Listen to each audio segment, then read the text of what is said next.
Hello everyone, and welcome back to some more G-Senjou no Maou with me, Phantom Y. So, last time we left off, shit was crazy. Go back and watch the previous episodes if you don't know what's going on.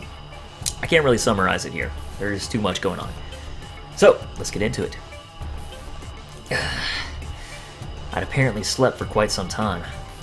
Thanks to the rest, my feverish haze had subsided a bit. Unfortunately, the endorphins masking the soreness of my legs and waist have subsided as well. The terrorists have already left the building, but just to be safe, we took those blasted stairs. We took our time and allowed for frequent rests and breaks. Yeah, I don't really like it when people worry about me. I tried to hide my wobbly legs. How did you pull that one off?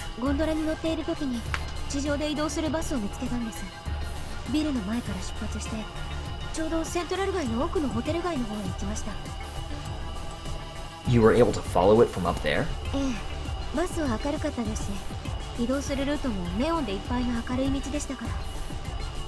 I see. So, what about it?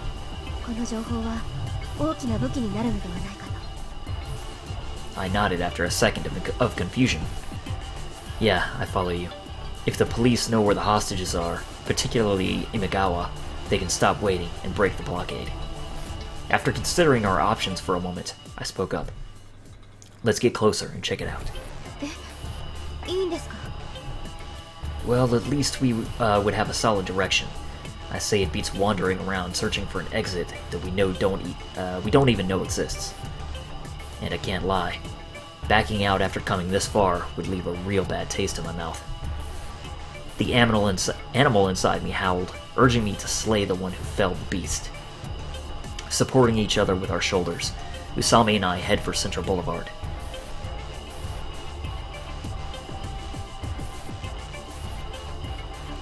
The incident is now in its 17th hour. 0500 hours. The police have been quick to act. I received word from a comrade in the coastal fishing village that 3 prisoners had just been loaded onto a boat I prepared.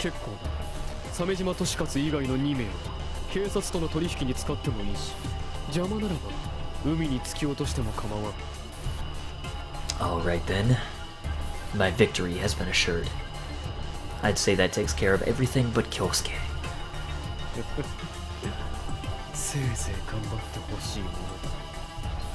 Don't disappoint me now, little brother. My other half.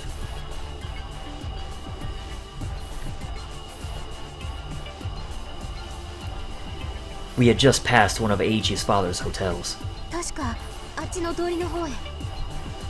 Looks like you're right. There's a bus parked over there. It was stopped in front of a cheap motel. Armed men stood at the entrance. We eyed the hotel from the corner of a nearby alley. All of a sudden, a group of people stepped out of the door. They all wore suits. They must be the hostages from Seno. I sighed in relief upon seeing that a Y was among them. They were lining up and boarding the bus. There was no sign of Imagawa among them. Yeah, Imagawa's still in that hotel.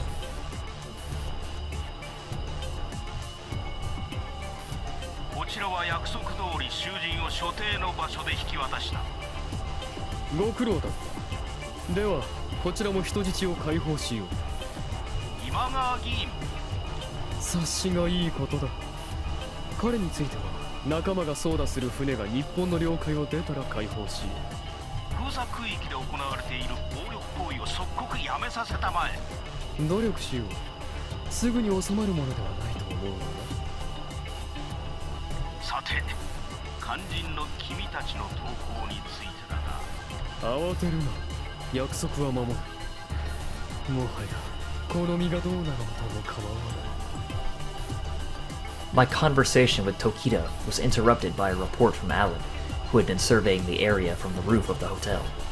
I chuckled. Victory was mine. No one can stop my father's ship now. Now, let's finish this.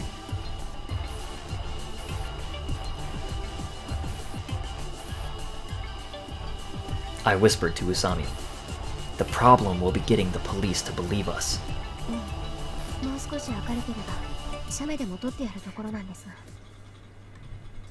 Do you think we could get any closer? The bus the hostages are boarding is pretty bright. The lights inside were shining brightly enough to illuminate the surroundings.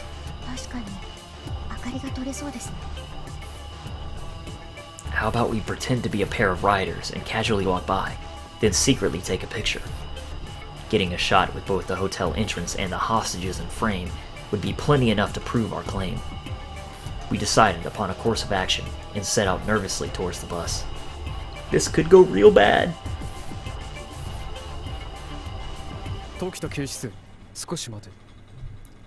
I abruptly hung up the phone. I dash out of the hotel entrance. I pull a gun from my suit and shove my way through the line of hostages boarding the bus. Usami! She had fallen from the roof. I never imagined she would live to fight again and show up here of all places. Nonetheless, she and Kyosuke were casually strolling down the middle of the street. Why would they be here? They've obviously identified this location as the holding place for the hostages. They edge closer to the bus as they walk down the road. What are they planning to do by getting near the bus? I can say with a good degree of certainty that they aren't attempting to open fire and free the hostages. Something in Kyosuke's right hand flashed momentarily. A camera. So they intend to call the police, do they?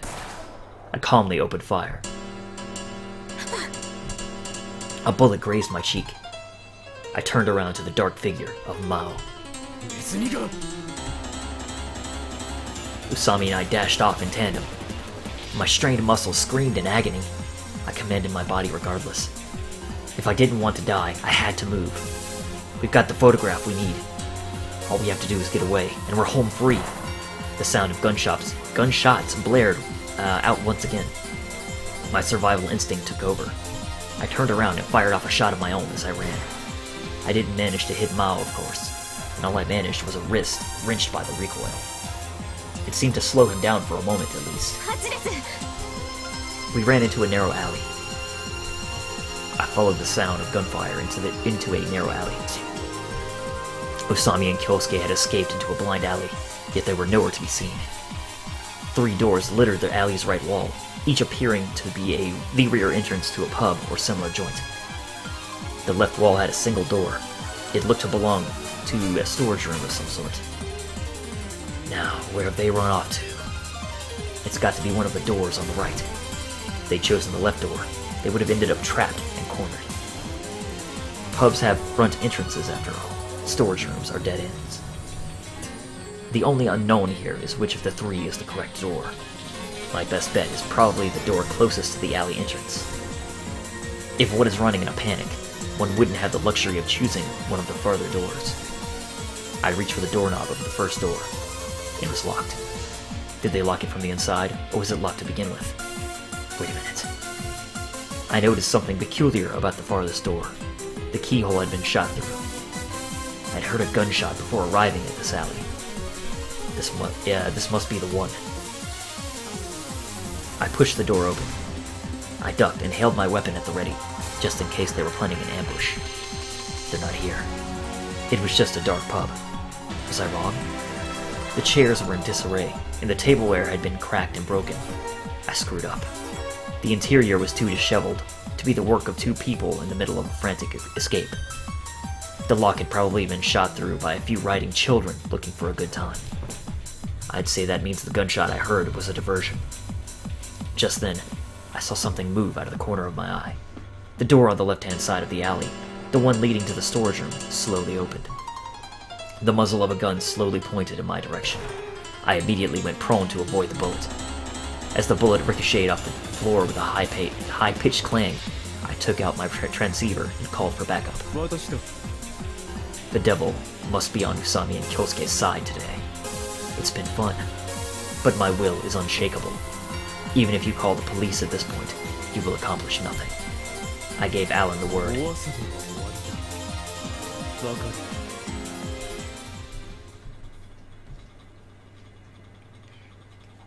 Maou didn't have as many soldiers as we initially thought.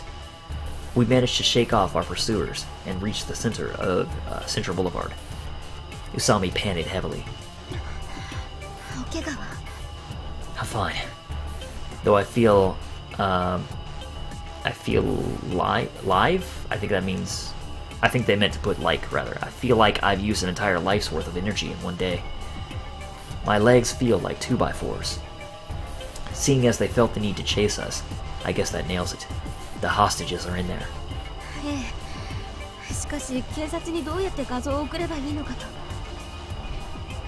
Call in a favor from Tokita.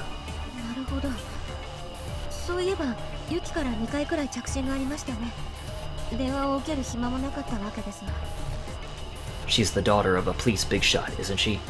She might be able to convince her father that we aren't a part of the angry mob. Usami whipped out her phone.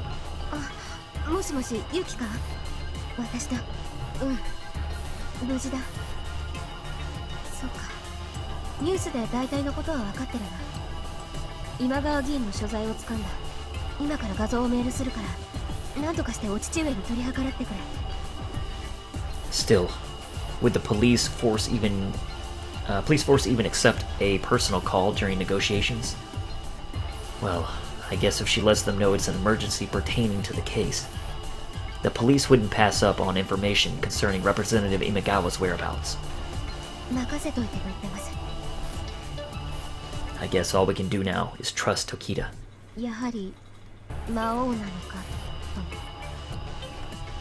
I see. Tokita has met him before, so she can relay what information she has to the police. Naturally, that will lead the police to question her about her relationship with Maou. Give me the phone for a second. I snatched the phone from Usami. Listen, Tokita.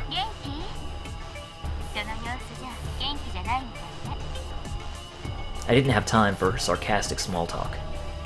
The mastermind behind this riot is Maou.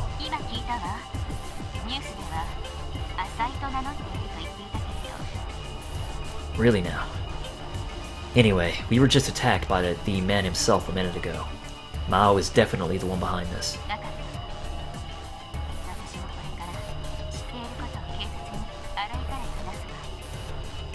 I thought so.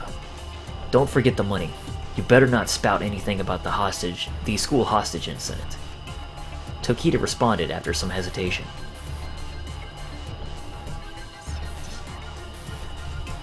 She hung up. Even if she keeps quiet though, she won't be getting off easy once they know about her involvement with Maou. She said that Maou had introduced her to a variety of criminals in the past. Tokita likely believes that she herself shouldered some sort of guilt each time he did so. Well, it's a pit she dug for herself. I'm sure she'll find a way to get out of it on her own. I guess the only thing left to do is sit back and pray the police come save us. Fortunately, I have a weapon, effective or no. It should at least function as a deterrent to the rioting mobs. Huh? Is something wrong? She seemed to be mulling over something. Huh? Like what specifically?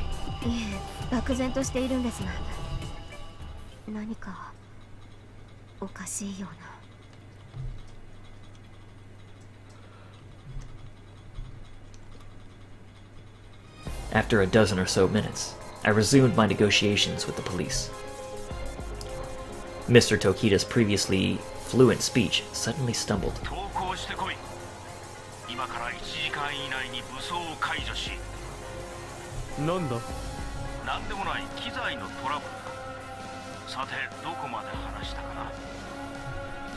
Something must have happened.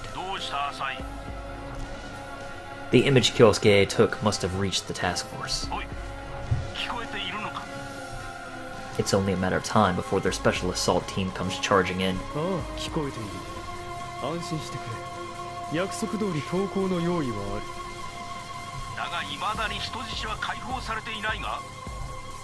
The police have started to take a more forward attitude. That just about confirms my suspicions.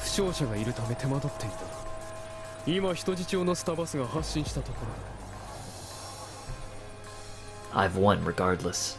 We're past the point of no return. I've already managed to save Father. Having accomplished my lifelong goal, my mind wandered to thoughts of my mother.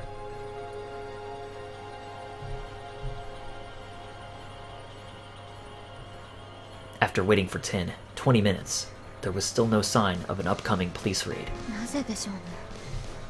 I don't know, but I suppose the most probable reason would be that they don't have a good point of attack.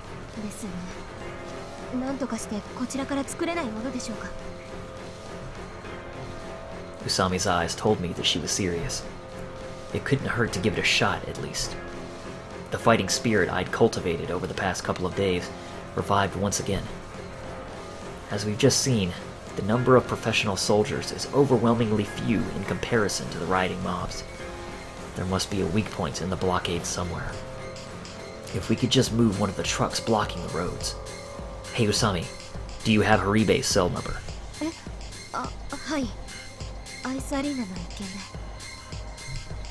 With his help, we should be able to do something about the kids protecting the choke points. You bet.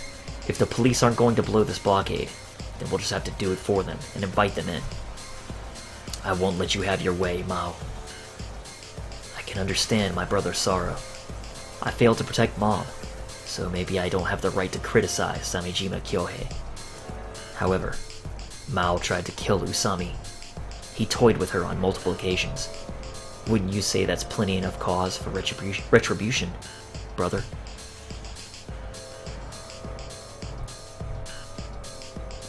The game is afoot. I just received word that the boat has left Japanese waters. Father is currently in the process of boarding a different ship. Relief heaved from my heart and my lips alike. I'd finally attained repose.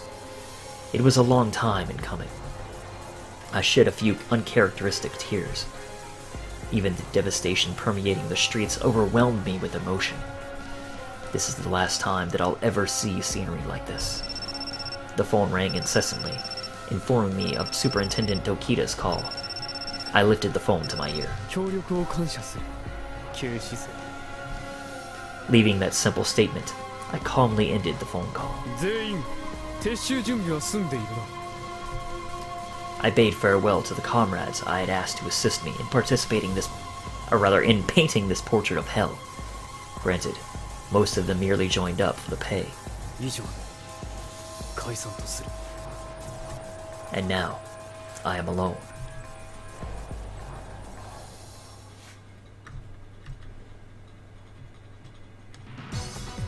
Move aside if you don't want to die. I pointed my gun at the kid dozing off in the driver's seat of the bus. He turned at me with a face that said, "What the fuck do you want?" But then he caught sight of the 3 grizzled ogres, Sonoyama men, behind me. Where could this vehicle have been stolen from anyway? 2 gargantuan buses parked end to end blocked the streets leading to Central Boulevard. We approached one of the 2 buses in an attempt to seize the vehicle. The kid who was occupying the driver's seat ran away in terror. The rest is up to you, Haribe.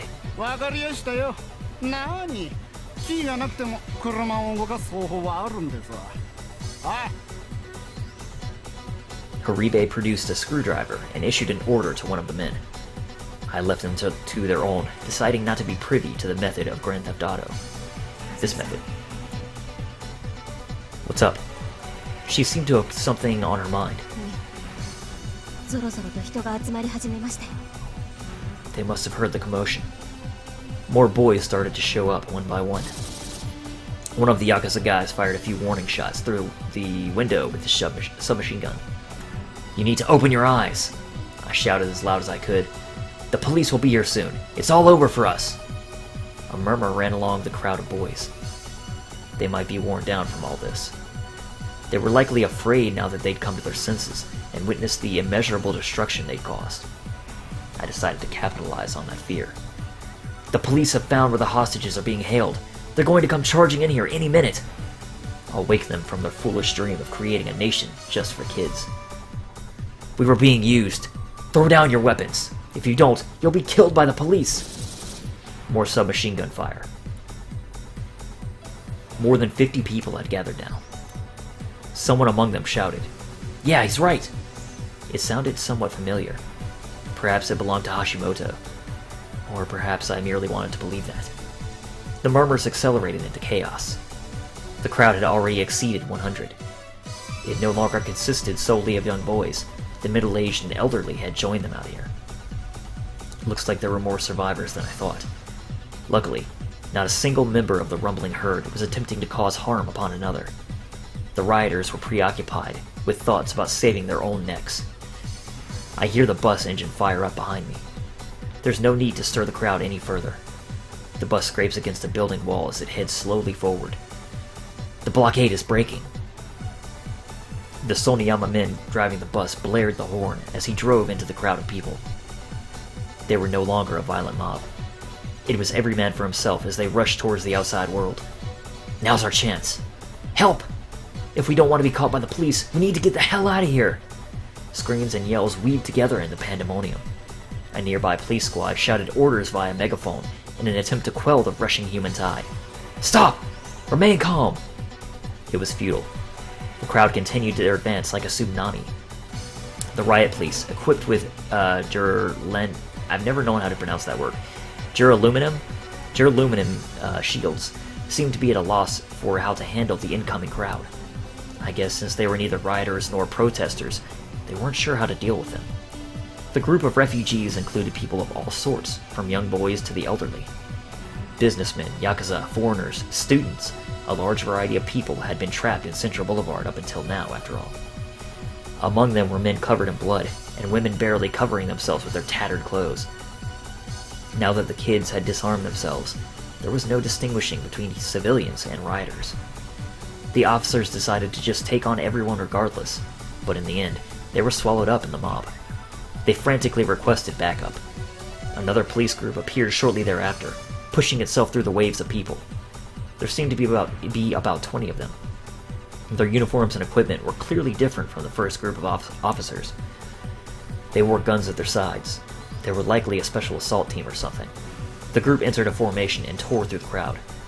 Their trained, nimble movements seemed like a lightning bolt ripping through the stormy sea of people.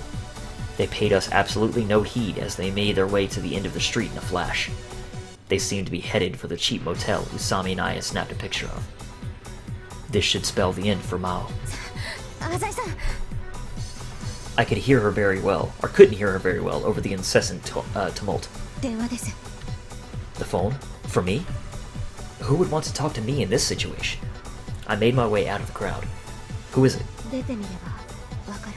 Must be Maou. She wore a rather grim expression. I took the phone from Usami with some hesitation. Hello? The voice on the other end left me agape. I lost all words. Likewise, the clamor around me suddenly seemed to disappear. What do you want? Maou responded in a calm voice, one unlike any he had used before.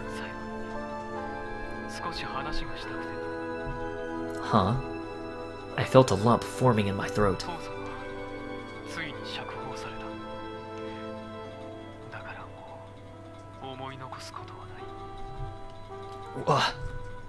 I had no idea. The police accepted Mao's demands? And... that's all? I had no idea how to interpret my current feelings. I saw the image of my loving brother superimposed onto my hatred of Maou, and my heart became a jumbled mess. You're not planning to die, are you? Maou didn't answer, and that was all the answer I needed. It was obvious now that I think about it. I mean, he was able to occupy Central Boulevard, sure, but what exactly was his escape plan? The scale might be huge, but in the end, he had to hold himself up. You've planned on dying all along. That was when, for the very first time, I bore witness to the extent of Mao's resolve. His entire life, he had been on his own. On his own, he challenged the country. On his own, he won. But the price he paid was his very life. But you've committed many serious crimes. You've deceived and killed a large number of people. That's not something that can just be forgiven. I found myself clenching my fists. But Maou, no, Kyohei, had not called me to seek forgiveness.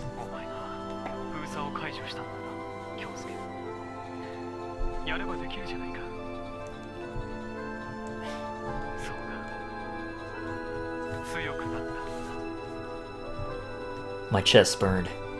I wanted to scream, but it was my fault that Mom... He tried to comfort me, and that's when I couldn't take it anymore. My family was all leaving me. First Kiyomi, then Mom, and now even my once dead brother. He spoke in self-derision. Nisan.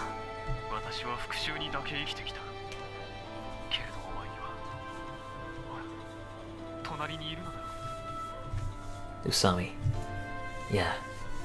Yeah, she is. She's trying to listen in on our conversation, actually. She must be worried about me. Nisan laughed.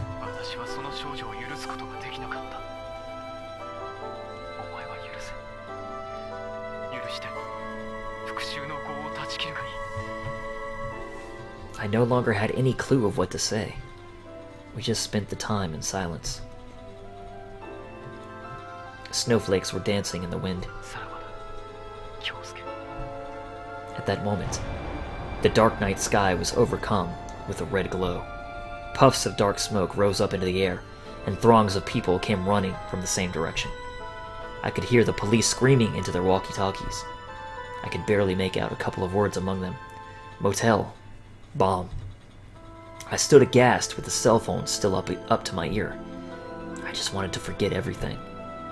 Was there something I could have said to him in his final moments?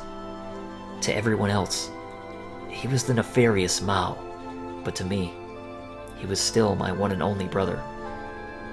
Nisan. I pushed the redial button on the cell phone. I was in a daze. Naturally, the call wasn't going to reach him. Regardless, I tried over and over. A long-haired girl grabbed onto my arm. Her words were brief, but harsh. Usami's eyes gorged on enmity.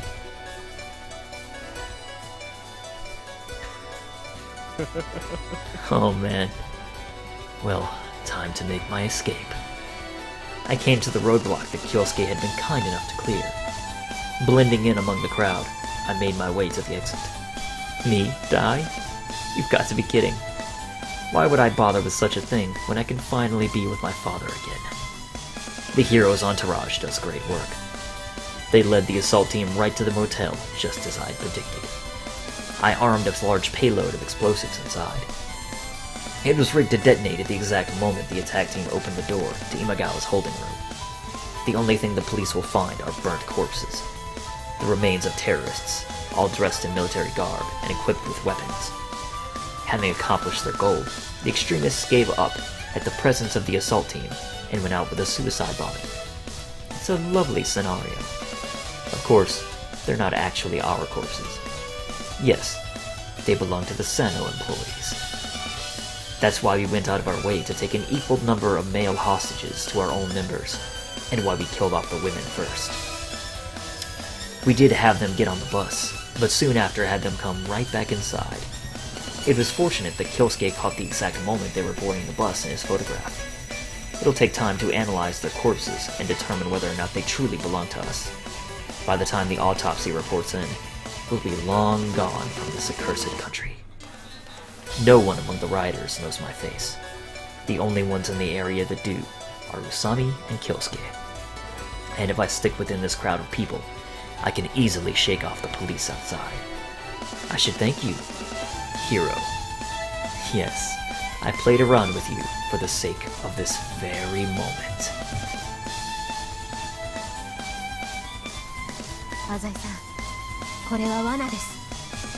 Huh? Usami grabbed my arm as it shook over the loss of my brother.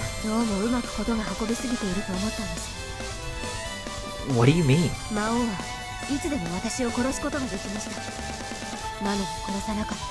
He threw you off the roof of a building. I don't know about that. Anyway.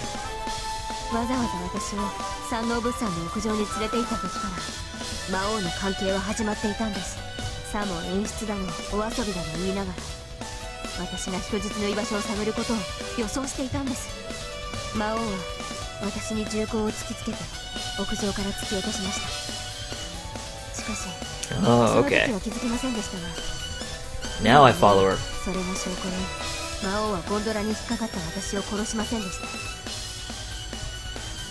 I suppose that's true. One would think that he would double check to make sure she fell.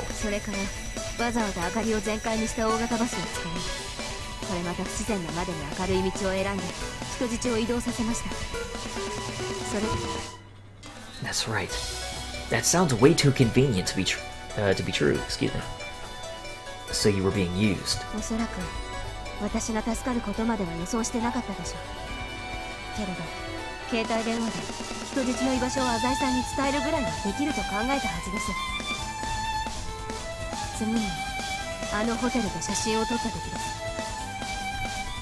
Yeah.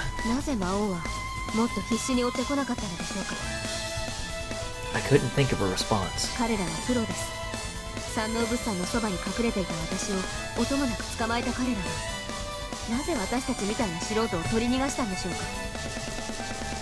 You're right. Not to mention, the only one chasing us was Maou himself. At the time, I was just relieved to have shaken off our pursuers.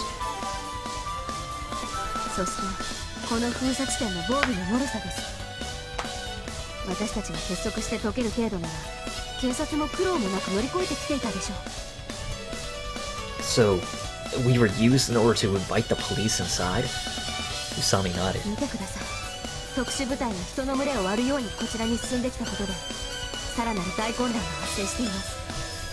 It was almost difficult to breathe in the congestion.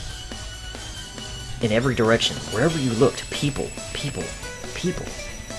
Riot police, businesswomen, senior citizens, officers, young boys, exotic dancers, stampeding herds of people were everywhere. After realizing that I'd been deceived, I burned with fury.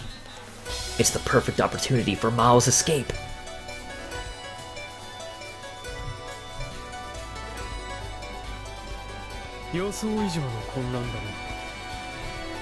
The biggest point of concern for me was the timing. I didn't want to lead the police into the motel until after negotiations had succeeded. If the police had taken longer to release Father, then I would have needed to delay Kyosuke's actions. And the more time passed, the more likely Kyosuke and Usami were to have their camera or cell phones confiscated by children. But of course, I'd also accounted for the possibility that they didn't follow my lead. If that scenario had played out, one of my comrades would have betrayed me and leaked the location of the hostages. I would also have broken the blockade on my own. But much to my entertainment, those two performed splendidly. I would never have dreamed that Usami might survive. You truly have grown stronger, Kyosuke.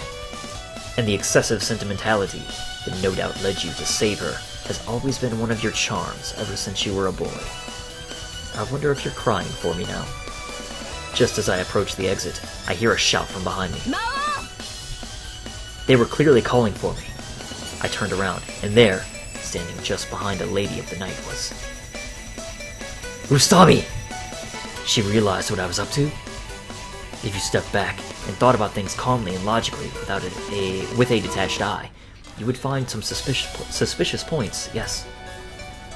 But she's been on the verge of death numerous times by now.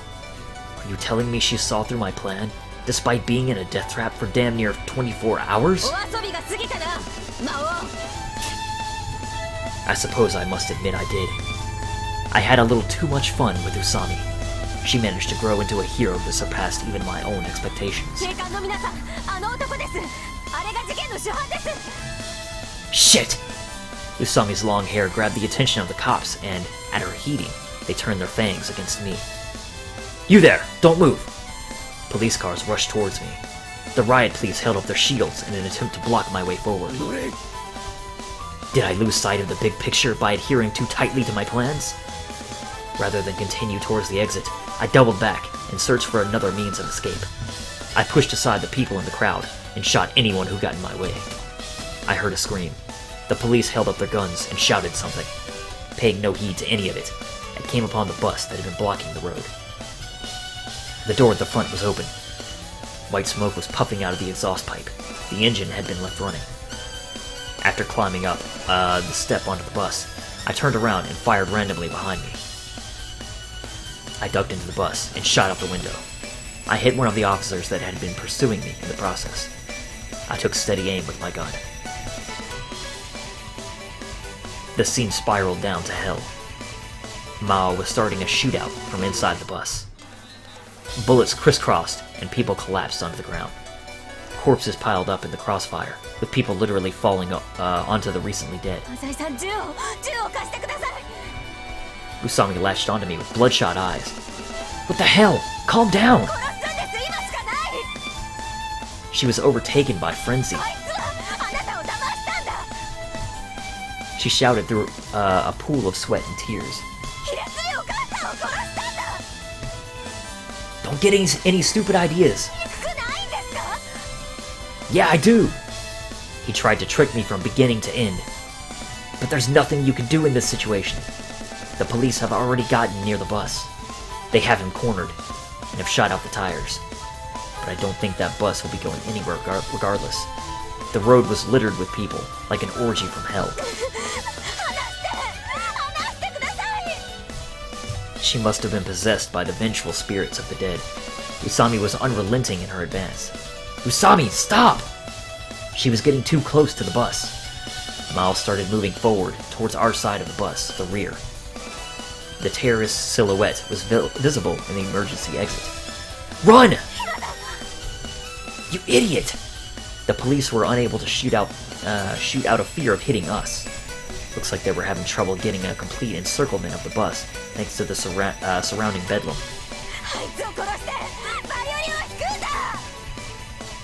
The cursed hero's screams of carnage were suddenly followed by the sound of gunfire. A bullet shot out the window of the bus and caused a splatter of blood. Mao's scream tore through the night. Just then, the inside of the bus suddenly flashed red. Flames licked the air. They spread to the gasoline that had spilled out along the road. An array of soft bangs and loud booms rumbled through the atmosphere. Was he carrying explosives on his person, only to have them accidentally ignite? Nearby buildings and trees were caught in the conflagration, and further fueled its raging. The police gave out orders for everyone to retreat to safety, making no attempt to quell this tragedy. The vehicle was enveloped in flames. Maou cried out on the throes of death. I watched as he made it out of the bus. He collapsed on the ground in a ball of flame. Even still, Maou maintained his grip on his gun. His tenacity was otherworldly. The flames transfigured him into a demon as he slowly rose to his feet and started walking towards us.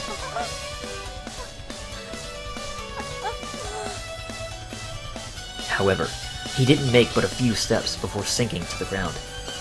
Come on, Usami! Let's get the hell out of here! We ran. I took Usami by the arm and charged through the crowds of people.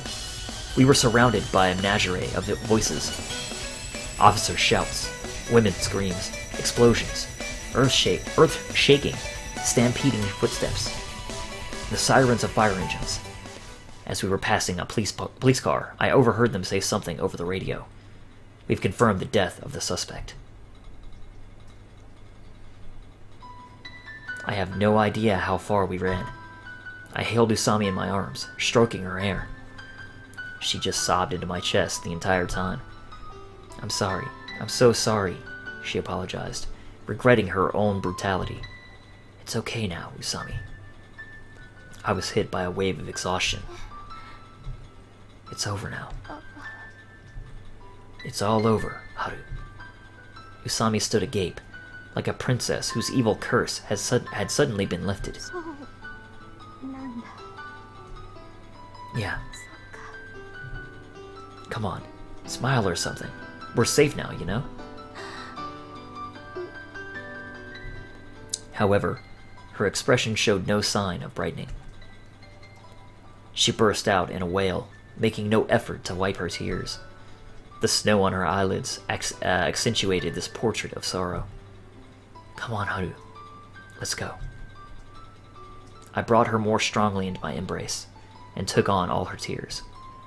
Let's go home and listen to some classical music.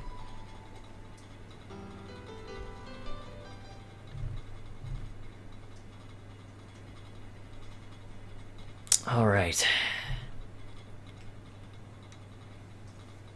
And I think that is where we are going to end this episode. So as always, thank you very much for watching. Hope you're enjoying. And I will see you all next time.